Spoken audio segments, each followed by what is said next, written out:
نے پوچھ لیا. اس نے کہا کہ ایک بچہ پیدا ہوگا جو تیری سلطنت کو تباہ کرے گا. اب چاہیے تو یہ تھا کہ وہ توبہ کرتا، لیکن اس نے کیا کیا کہ اس نے بچوں کو قتل کرانا شروع کیا. یذبحون ابناءکم، ذبح کرا دیتا تھا تمہارے بیٹوں، اور بچیوں کو وہ زندہ رکھتا تھا. تو حضرت موسیٰ جب پیدا ہوئے تو ان کی والدہ نے پتہ کیا کیا، ان کو ایک صندوق میں بند کر کے دریا میں بہا دیا. اب دریا میں بہتے جا رہے ہیں تو ماں تھی تو پریشان بھی ہو گئی. ان کی ہمشیرہ کو کہنے لگی ذرا دھیان رکھنا کدھر جاتے ہیں. حضرت موسیٰ علیہ السلام دریا میں بہتے بہتے نا، فرعون نے نا دریا کے کنارے مکان بنایا ہوا تھا. آپ کو پتہ ہے بادشاہوں کا ذوق ہوتا ہے. آج کل ہمارے جو حکمران ہیں انہوں نے اس کا نام فارم ہاؤس رکھا ہوا ہے، میرا فارم ہاؤس. اور پرانے زمانے میں لوگ ڈیرا کہتے تھے. تو اس نے بھی اس طرح کا فارم ہاؤس بنایا ہوا تھا. وہاں پہ حضرت موسیٰ علیہ السلام تیرتے ہوئے تابوت کے اندر، صندوق کے اندر جا رہے ہیں. فرعون اور ان کی بیوی حضرت آسیہ بے اولاد تھیں، بڑی تڑپ تھی بیٹے کی، وہ بھی وہاں کھڑی تھی. صندوق تیرتا ہوا آیا تو فرعون نے کہا کہ جاؤ پکڑ کے لاؤ دیکھو کیا ہے. جب وہ لے کے آئے نا تو آپ کی ہمشیرہ جو نگرانی کر رہی تھی پریشان ہو گئی کہ یہ تو اس کے ہاتھ لگ گئے، یہ تو اب مار ڈالے گا. لیکن جب خوبصورت اور چمکتا ہوا بچہ دیکھا تو بی بی آسیہ کہنے لگی یہ بنی اسرائیل کا ہے ہی نہیں، یہ تو پتہ نہیں کہاں سے بہتا ہوا یہاں آ گیا ہے. تم ایسے ہی چھوڑ، یہ پتہ نہیں کہاں سے رکھ نہ لیں، رکھ نہ لیں. تو حضرت موسیٰ علیہ السلام وہ کہنے لگا نہیں انہی کے ہیں، موسیٰ علیہ السلام اسی کے ہیں. تو آسیہ کہنے لگی تیرے تو سر پہ نا بس بھوت ہی سوار ہو گیا، ہر وقت وہی لوگ تجھے یاد رہتے، یہ پتہ نہیں کہاں سے بہ کے آیا. اب رکھ لیا، مان گیا فرعون. آپ فرعون کے گھر میں جو اس لیے بچے مروا رہا تھا کہ میری سلطنت حضرت موسیٰ پیدا نہ ہو جائیں، تو اسی کے گھر میں پرورش پانے لگے، اسی کے گھر میں. اب عورتیں منگائیں گئی دودھ پلانے کے لیے، تو حضرت موسیٰ علیہ السلام کسی بی بی کا دودھ نہیں پیتے. تو آپ کی ہمشیرہ نہ وہیں دائیں بائیں گھومتی رہتی.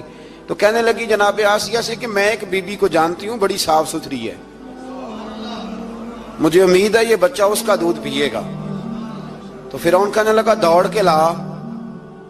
تو وہ اپنی والدہ کو لے کے آئیں تو حضرت موسیٰ نے فوراً دودھ پینا شروع کر دیا. فرعون کو پھر تھوڑا شک ہوا. ایک روایت یوں بھی لکھی ہے بعض لوگوں نے کہ فرعون ایک دن اٹھایا ہوا تھا حضرت موسیٰ کی، ابھی تھوڑی سی عمر تھی، تو آپ نے اس کی داڑھی پکڑ کے تو ایک گھونسا دے مارا. جلالی تو شروع سے ہے نا. تو کہنے لگا آسیہ تو مان نہ مان یہ بچہ وہی ہے. تو حضرت بی بی آسیہ کہنے لگی کہ تجھے غلط فہمی ہے، یہ وہ نہیں ہے. اس نے کہا دیکھو نا یہ تو اٹھاتی ہے تو پیار کرتا ہے، اور میرے جب قریب آتا ہے تو اس کے لب و لہجے میں تلخی محسوس کرتا ہوں. اس نے کہا بچوں کو کیا پتا. خیر ایک طرف اس نے کھانے پینے کی چیزیں رکھ دی، ایک طرف انگارے رکھ دیے. وہ بھی حضرت آسیہ کہتی ہیں کہ تجھے سمجھ آئے بچے بچے ہوتے ہیں. حضرت موسیٰ بچے تو تھے پر تھے تو اللہ کے نبی نا، اللہ کے نبی تھے. جب اس نے کہا نا یہ بچے ہیں تو حضرت موسیٰ علیہ السلام بجائے انگاروں کی طرف جانے کے، نبی تھے، وہ سیدھے کھانے پینے والی چیزوں کی طرف بڑھنے لگے. فرعون کہنے لگا آپ بتا. اللہ تعالیٰ نے حضرت جبریل کو بھیجا. انہوں نے کہا ادھر نہیں جانا، آپ ادھر جائیے. تو آپ آگ کی طرف گئے اور ایک کوئلہ اٹھا کے زبان پہ رکھ لیا. تو آسیہ کہنے لگی سمجھ آئی، بچے کو کیا پتا کدھر جانا ہے کدھر نہیں جانا. اگر وہ اتنا ہی خیال ہوتا، وہی بچہ ہوتا تو آگ. اور بعد مفسرین نے لکھا ہے یہ جو حضرت موسیٰ دعا مانگتے تھے نا رب اشرح لی صدری ویسر لی امری، یہ وہ آگ کا انگارہ جب کوئلہ منہ میں رکھا تھا نا تو اس کی وجہ سے زبان میں کچھ لکنت آ گئی. تو آپ دعا کرتے تھے کہ یا اللہ میری زبان کی وہ بند گرا کھول دے تاکہ میں کھل کے فرعون کے سامنے بات کر سکوں. وہیں حضرت موسیٰ پلنے لگے، وہیں پلے، وہیں جوان ہوئے، وہیں اللہ نے ساری دولتیں دی. بہن بھی ملی، ماں بھی ملی، اور سارے عزیزوں کا پیار بھی ملا. اسی گھر کے اندر اللہ نے پرورش کر کے فرعون کے ظلم سے بنی اسرائیل کو نجات عطا فرمائی. موسیٰ پھر فرعون کے گھر میں پلنے لگے، اور جب جوان ہو گئے تو فرعون کے ہاں جو ظلم ہوتا تھا حضرت موسیٰ اس پر بول پڑتے تھے، جلال فرماتے. تو فرعون پھر ناراض رہنے لگا، یہاں تک کہ اس نے آپ کو نکال دیا. آپ تشریف لے گئے وہاں سے. تو حضرت موسیٰ ایک دن شام کے وقت دوبارہ آئے بستی میں، لوگ سوئے ہوئے تھے. تو دو آدمی، ایک بنی اسرائیل میں سے اور ایک فرعون کی اپنی قوم میں سے، وہ دونوں آپس میں جھگڑ رہے تھے، لیکن وہ جو حضرت موسیٰ کی بنی اسرائیل کی قوم کا شخص تھا، اس پر وہ قبطی، وہ جو فرعون کے قریبی لوگوں میں سے تھا، وہ ظلم کر رہا تھا اور بوجھ اٹھانے کی بات کر رہا تھا۔ اب اس نے حضرت موسیٰ کو پکارا کہ یہ دیکھے میرے ساتھ کس طرح کی بات کر رہا ہے، تو حضرت موسیٰ کا ارادہ بھی نہیں تھا، آپ نے بس اس کو سمجھایا، پر کچھ لوگوں کو سمجھ، تو حضرت موسیٰ نے پھر ایک مکہ مارا، ایک گھونسا مارا، صرف ایک ہی۔ یہ کئی تگڑے اور دلیر اس طرح کے بھی ہوتے ہیں کہ گھونسا ایک بھی برداشت نہیں کرتے، وہ ایک مارا، آدمی دھڑام سے زمین پہ گرا اور ماری گیا۔ حضرت موسیٰ کا ارادہ نہیں تھا لیکن وہ مر گیا۔ حضرت موسیٰ علیہ السلام نے اس بات پر اپنے رب سے استغفار بھی فرمائی، قرآن کہتا ہے کہ انہوں نے معافی چاہی کہ اللہ میرا ارادہ نہیں تھا۔ بہرحال اگلے دن نا حضرت موسیٰ دوبارہ آئے، وہ سنا کرتے تھے نا ہم کہ بیوقوف دوست سے عقل مند دشمن بہتر ہوتا ہے، وہ کم از کم دشمنی تو عقل مندی سے کرتا ہے نا، لیکن جو بیوقوف دوست ہو بیوقوفی۔ حضرت موسیٰ دوبارہ آئے تو وہ بنی اسرائیلی اگلے دن کسی اور سے جھگڑا کر رہا تھا، پھر اس نے مدد کے لیے پکارا تو حضرت موسیٰ کہنے لگے مجھے لگتا یہ ہے کہ تیری عادت ہے، تو خود بڑا جھگڑالو ہے، تو نے روز نیا جھگڑا شروع کیا ہوتا ہے۔ حضرت موسیٰ جب اس کی طرف بڑھے نہ ڈانٹنے کے لیے تو اس نے شور کرنا شروع کر دیا، کہنے لگتا ہے جس طرح آپ نے اسے کل قتل کیا تھا مجھے بھی قتل ہی کریں گے۔ یہ انسانوں کا مزاج ہے کہ آپ جب تک کسی کے طبیعت کے مطابق چلیں گے وہ راضی رہتا ہے، اور ذرا آپ اس کی طبیعت سے ہٹتے ہیں تو وہ شور کرتا ہے۔ اس نے کہا جی آپ مجھے بھی لگتا ہے ماریں گے۔ حضرت موسیٰ کلیم اللہ علی نبینا علیہ السلام کے بارے میں جب اس نے شور کیا تو بات پھر فرعون کے دربار تک گئی، وہ تو پہلے ہی بہانہ تلاش کر رہا تھا۔ اس نے کہا ڈھونڈو، پکڑو اور معاذ اللہ شہید کریں گے۔ کسی نے آ کے خبر دی کہ آپ جہاں سے ہجرت کر جائیں، اس لیے کہ آپ کے لیے یہاں حالات درست، اور بھائی یہ چھوڑ دیا کریں بات کہ فلاں آدمی کے حق میں فلاں جگہ حالات کیسے خراب ہوئے، تو نبی کریم علیہ السلام مکہ چھوڑ کے کیوں آئے، حضرت موسیٰ علیہ السلام نے ہجرت کیوں فرمائی۔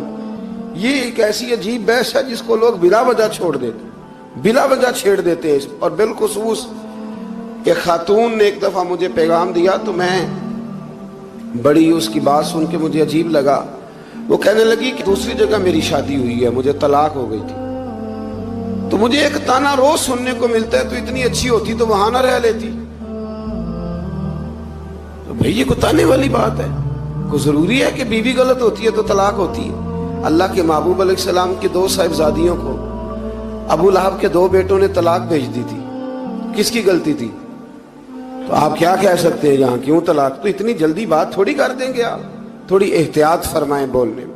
تو حضرت موسیٰ علیہ السلام وہاں سے نکلے اور آپ مدین کی طرف چلے گئے۔ مدین وہ علاقہ تھا جہاں فرعون کی حکومت کوئی نہیں تھی۔ حضرت موسیٰ جیسے ہی وہاں پہنچے تو ان کے اندر ایک جذبہ تھا، ظلم ہوتا نہیں دیکھ سکتے۔ جب وہاں پہنچے تو انہوں نے دیکھا لوگ اپنے اپنے جانوروں کو گھاٹ پہ پانی پلا رہے ہیں، اور دو خواتین ہیں وہ بالکل پیچھے کھڑی ہیں۔ تو حضرت موسیٰ کلیم آگے بڑھ کے کہنے لگے تم کیوں نہیں پانی پلاتی؟ تو وہ کہنے لگی ہمارا بھائی کوئی نہیں، باپ ہمارا بوڑھا ہے۔ اللہ اکبر۔ مجبوری یہ ہے، ہم ہیں بھی پردہ دار گھرانے کی، مجبوری ہماری یہ ہے کہ جب تک یہ سارے لوگ پانی پلا نہیں لیں گے اتنی دیر تک ہماری باری نہیں آئے گی۔ تو حضرت موسیٰ کلیم اللہ علیہ السلام فرمانے لگے اچھا یہ بات ہے تو جانور مجھے دو۔ وہ ہو یہ رہا تھا کہ چونکہ مرد پانی پلا رہے تھے تو اور جتنے بھی مرد آتے جاتے تھے وہ گھستے جاتے تھے، اور عورتیں بیچاری کھڑی تھیں۔ حضرت موسیٰ جھٹ سے آگے بڑھے، پیچھے ہٹو۔ ان دو خواتین پاک باز عورتوں کے جانوروں کو پانی پلایا، اور پھر آپ دوبارہ وہیں بیٹھ گئے۔ وہ بیویاں جلدی جلدی گھر گئیں، جا کے اپنے والد سے کہنے لگی ابا جی کمال ہو گیا، اس بستی میں ایک ایسا آدمی ملا ہے جو عورتوں کی طرف دیکھتا ہے تو نیکی کرنے کے لیے آگے بڑھتا ہے، جو مجبور اور بے کس کے لیے اچھے جذبات رکھتا ہے۔ فرمایا جلدی لاؤ۔ کچھ مفسرین اور طرف بھی گئے ہیں لیکن جمہور نے لکھا ہے کہ وہ حضرت شعیب علیہ السلام تھے۔ حضرت شعیب نے گھر بلایا، اپنی ایک بیٹی کو بھیجا، فرمایا بیٹے بلا کے لاؤ۔ وہ جب گھر آئے تو آپ فرمانے لگے آپ میرے ساتھ اجرت طے کر لیں، 8 سال یا 10 سال آپ میری بکریوں کو چرائیں، میرے گھر میں رہیں۔ اور پھر فوراً ہی فرمانے لگے اگر آپ ہمارے گھر میں رہیں گے، دیکھ بھال کریں گے تو میں اپنی ایک بیٹی کا نکاح بھی آپ کے ساتھ کر دوں گا۔ تو 8 سے 10 سال حضرت موسیٰ نے وہاں قیام فرمایا۔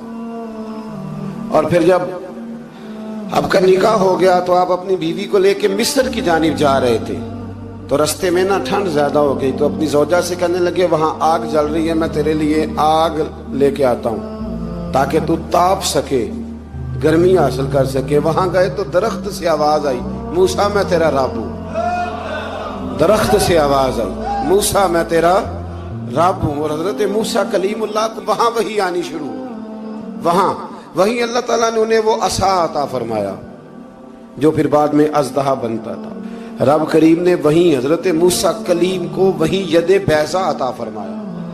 اپنا ہاتھ گریبان میں ڈال کے نکالتے تھے تو چاند اور سورج کی طرح روشنی دیا کرتا تھا۔ ید بیضا لیے بیٹھے ہیں اپنی۔ میں کبھی کبھی کہا کرتا ہوں کہ مولا کے دینے کے انداز بڑے انوکھے ہیں۔ بھائی یوسف کو کنویں میں پھینکتے ہیں تو اللہ مصر کا حکمران بنا دیتا۔ تو پھر حضرت موسیٰ وہاں سے واپس آئے اور آ کر کے آپ نے دوبارہ وہ سارا نظام زندگی شروع فرمایا۔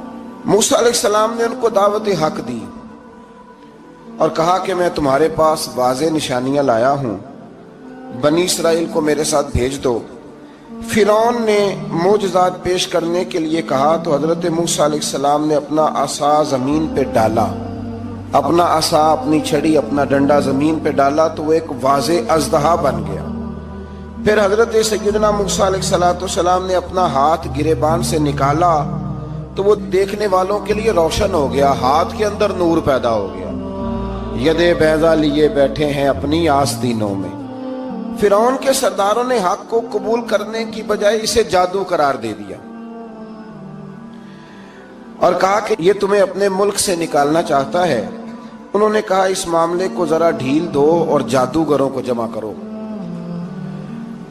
جادوگر آئے، انہوں نے فرعون سے کہا کہ ہم حضرت موسیٰ کے مقابلے میں جادو تو دکھائیں گے معاذ اللہ، لیکن اگر ہم غالب آ گئے تو پھر ہمارا انعام کیا ہوگا؟ سودا پہلے طے کر رہے ہیں، کیا انعام ملے گا؟ اس نے کہا کہ اگر تم غالب آ گئے تو میں تمہیں اپنا قریبی بنا لوں گا۔ بادشاہوں کا قریبی ہونا بھی تو بڑی بات ہے نا، لوگ بڑے پاپڑ بیلتے ہیں قریبی ہونے کے لیے، اور یہ جو قریبی ہوتے ہیں نا، بالخصوص جو بادشاہوں کے قریبی ہوتے ہیں، بادشاہوں کی تباہی کا سبب بھی یہی لوگ ہی بنتے ہیں۔ یہ ان کو روز خبر دیتے ہیں کہ سب اچھا ہے، سب اچھا ہے، اور دنیا کے زیادہ تر حکمران انہی لوگوں کی وجہ سے تباہ ہوتے ہیں کیونکہ ان کا خود عوام سے رابطہ نہیں رہتا۔ اگر وہ خود عوام کے ساتھ ڈائریکٹ رابطہ کریں تو شاید انہیں اچھی اور صاف ستھری چیزیں سمجھنے کو مل جائیں۔ خیر، جادوگروں نے جب کہا ہمیں کیا لوگے تو اس نے کہا تمہیں قریبی بنا لوں گا۔ جادوگروں نے موسیٰ علیہ السلام سے کہا کہ آپ پہل کریں گے یا ہم پہل کریں؟ تو موسیٰ علیہ السلام نے کہا تم پہل کرو۔ جب جادوگروں نے اپنی رسیاں زمین پہ ڈالیں تو لوگوں کی نگاہوں کو سحر زدہ کر دیا، جادو کر دیا اور انہیں ڈروا دیا۔ انہوں نے کہا یہ تو بڑا جادو لے آئے۔ تو اللہ تعالیٰ نے حضرت موسیٰ علیہ السلام کو حکم دیا کہ آپ بھی اپنا عصا زمین پہ ڈالیں۔ ان کی رسیاں سانپ بن گئی تھی نا، دراصل وہ سانپ بنی نہیں تھی، لوگوں کی آنکھوں پر جادو ہو گیا تھا، انہیں سانپ نظر آ رہا تھا۔ فرمایا آپ بھی اپنا عصا زمین پہ ڈالیں۔ وہ عصا سانپ بنا اور جادوگروں کی ساری چیزوں کو نگل ہی گیا۔ ان کی بہت ساری رسیاں سانپ بنی تھی، ان کا ایک ہی عصا سانپ بنا اور سب کو نگل گیا۔ اس طرح کے معجزے کی حقانیت اور جادوگروں کا بطلان ثابت ہوا اور فرعونی رسوا ہو گئے۔ جادوگر سجدے میں گر گئے اور اللہ پر ایمان لے آئے۔ فرعون نے انہیں دھمکی دی کہ تم میری اجازت کے بغیر ایمان لے آئے ہو، میں تمہارے ہاتھ اور پاؤں مخالف سمت سے کاٹ دوں گا، یعنی الٹا ہاتھ کاٹ دوں گا، سیدھا پیر کاٹ دوں گا، میری بغیر اجازت ایمان لے آئے ہو، اور تمہیں سولی پہ بھی چڑھوا دوں گا۔ انہوں نے کہا کہ ایمان لانے کی پاداش میں تم ہمیں سزا دینا چاہتے ہو؟ پھر انہوں نے اللہ تعالیٰ سے صبر اور استقامت کی دعا کی۔ اس کے بعد فرعون نے بنی اسرائیل کے بیٹوں کو قتل کرنے کی اور بیٹیوں کو زندہ چھوڑنے کا حکم دے دیا۔ موسیٰ علیہ السلام نے قوم کو صبر کی تلقین کی اور کہا کہ نیک انجام اہل تقویٰ کے لیے۔ یہاں ایک لطیف بات ہمارے صوفیاء نے بھی لکھی ہے. صوفیاء کہتے ہیں کہ فرعون نے کلمہ نہیں پڑھا پر جادوگر کلمہ پڑھ گئے. وہ کس طرح کلمہ پڑھ گئے؟ تو کہنے لگے دراصل انہوں نے آتے ہی حضرت موسیٰ کا ادب بڑا کیا تھا. جادوگر حضرت موسیٰ کے مقابلے میں آ کے بھی ان سے کہتے ہیں کہ رسیاں آپ پہلے ڈالیں گے کہ ہم ڈالیں؟ آپ اصحاب پہلے رکھیں گے کہ ہم رکھیں؟ تو اتنا سا ادب کیا تو رب کریم نے فرمایا جو نبی کا ادب کرے وہ بے ایمان نہیں رہ سکتا. جو نبی کا ادب کرے وہ بے ایمان نہیں رہ سکتا، اور جو نبی کی بے ادبی کرے وہ ایماندار نہیں رہ سکتا. ختم ہو گئی بات.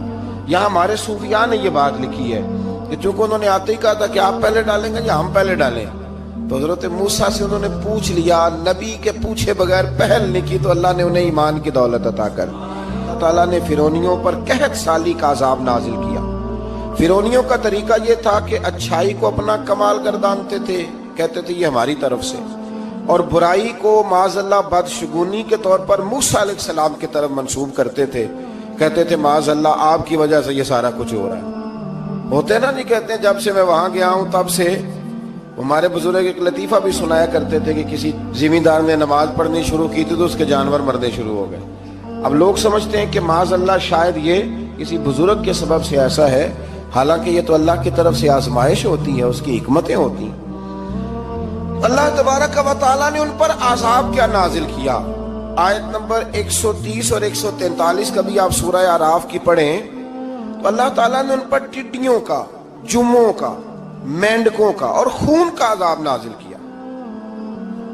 یہ کس قسم کا عذاب ہے؟ جمعے پڑ گئے، ٹڈیاں آ گئیں، یہ اللہ نے عذاب نازل کیا. جب وہ عذاب میں مبتلا ہوئے تو موسیٰ علیہ السلام سے کہا کہ آپ اللہ سے دعا کریں کہ ہم سے یہ عذاب ٹل جائے. اگر ایسا ہوا تو ہم ایمان لے آئیں گے، بنی اسرائیل کو بھی آزاد کر دیں گے.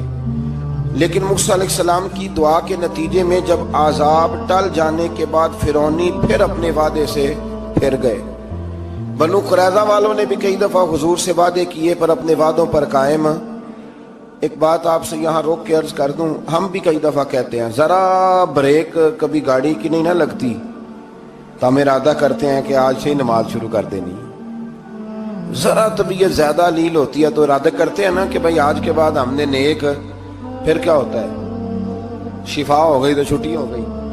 یہ طریقہ درست نہیں. یہ تو کفار کا طریقہ بیان کیا نا قرآن پاک نے. یہاں فرمایا جب اللہ تبارک و تعالیٰ نے انہیں نجات دے دی تو اپنے وعدے سے مکر گئے. تو پھر اللہ تبارک و تعالیٰ نے بنی اسرائیل کو سمندر پار کر کے ایسی قوم کے پاس پہنچا دیا جو بتوں کی پرستش کرتی تھی. وہ تو بچ گئے لیکن فرعونی سارے دریا کے اندر غرق ہو گئے. حضرت موسیٰ علیہ السلام سے کہنے لگے کہ ہمارے لیے بھی یہ خدا بنا دیجئے. حضرت موسیٰ علیہ السلام نے فرمایا بت پرستی کرنے والے جاہل ہیں. یہ بت پرست قوم کے پاس جب گئے نا بنی اسرائیل والے بت پوجتے ہوئے دیکھا تو کہنے لگے ہمارے لیے بھی سامنے بنا کے رکھ دو. فرمایا یہ تو جاہل ہے، تم انہیں دیکھ کے اثر قبول کر رہے ہو اور اپنی جاہلیت کے باعث یہ ہلاک ہونے والے بھی ہیں. پھر اللہ تعالیٰ نے بنی اسرائیل پر اپنی نعمتوں کا ذکر فرمایا اور موسیٰ علیہ السلام نے اپنی قوم میں ہارون علیہ السلام کو اپنا جانشین فرمایا اور کوہ طور پر تشریف لے گئے. اللہ نے فرمایا وہاں آ جائیں میں آپ کو تورات عطا کرتا ہوں. 40 دن کا یہ عرصہ تھا. موسیٰ علیہ السلام نے وہاں پہ جا کے وہ سارا واقعہ بھی انہی آیات میں ہے کہ حضرت موسیٰ نے عرض کیا تھا کہ رب ارنی، یا اللہ میں تجھے دیکھنا چاہتا ہوں. تو فرمایا لن ترانی، تو نہیں دیکھ سکتا. وہ بھی یہاں اللہ نے ذکر فرمایا. پھر اللہ تعالیٰ نے اپنی ایک تجلی جب کوہ طور پہ ڈالی تو حضرت موسیٰ علیہ السلام تاب نہ لا سکے اور بے ہوش ہو گئے اور پہاڑ بھی ریزہ ریزہ ہو گیا. اس کا ذکر بھی اللہ نے انہی آیات میں فرمایا. آیت نمبر 144 سے 155 تک حضرت موسیٰ علیہ السلام کو رسالت عطا کرنے، کلیم اللہ کا منصب عطا کرنے، تورات عطا کرنے کا ذکر ہے. آگے چل کے بتایا کہ جو متکبر لوگ ہیں نا وہ آیات الہیہ سے منہ پھیرتے، اور جو لوگ اللہ کی آیات اور قیامت کو جھٹلاتے ہیں ان کے اعمال باطل ہیں. پھر موسیٰ علیہ السلام کے کوہ طور پر قیام کے عرصے میں بنی اسرائیل کے زیورات سے بچڑا بنا کر اسے معبود بنانے کا ذکر ہے. ان میں ایک جادوگر تھا سامری، سنا ہے سلالہ میں اس کی قبر ہے. حضرت موسیٰ کوہ طور پہ چلے گئے تو اس نے پیچھے سے نا سونے کا ایک بچڑا بنا لیا، اس میں سونے کی تاریں اس کے منہ میں لگائیں، ہوا چلتی تھی تو بجتی تھی۔ اتنے کمزور عقیدے کی یہ قوم تھی کہ انہوں نے فٹافٹ ماننا شروع کر لی، فٹافٹ ماننا، کہنے لگے یہ ٹھیک ہے۔ چنانچہ موسیٰ علیہ السلام جب واپس آئے تو قوم پر غصے اور افسوس کا اظہار فرمایا اور کہا میرے پیچھے تم نے ایسا برا کام کیا ہے۔ انہوں نے تورات کی تختیاں بھی زمین پہ ڈالی اور اپنے بھائی ہارون علیہ السلام کا سر پکڑ کے اس سے جواب طلبی کی۔ انہوں نے کہا اے میرے ماں جائے، بڑے خوبصورت لفظ ہے قرآن پاک، اے میرے ماں جائے، اے میرے بھائی، قوم نے مجھے بے بس کر دیا اور قریب تھا کہ یہ مجھے قتل بھی کر دیتے۔ اب آپ مجھ پر سختی کر کے دشمنوں کو ہنسنے کا موقع نہ دیں، کبھی بھی دشمنوں کو اپنے اوپر ہنسنے کا موقع نہ دینا چاہیے۔ پھر آیت نمبر 151 میں موسیٰ علیہ السلام کی دعا اور کلمات استغفار کا ذکر ہے۔ آگے چل کے بتایا کہ غصہ ٹھنڈا ہونے پر موسیٰ علیہ السلام نے تورات کی تختیوں کو اٹھایا جن کی تحریر میں اللہ سے ڈرنے والوں کے لیے ہدایت اور رحمت کی بشارت تھی۔ آیت نمبر 156 سے لے کر 158 تک میں موسیٰ علیہ السلام کی دعا کا ذکر ہے، جس میں انہوں نے اپنی قوم کے لیے اللہ تعالیٰ سے دنیا اور آخرت کی بھلائی مانگی۔ اللہ تعالیٰ نے فرمایا یہ کامل نعمت میں ان لوگوں کو عطا کروں گا جو ایمان کے ساتھ تقوی بھی اختیار کریں گے، یہ انہیں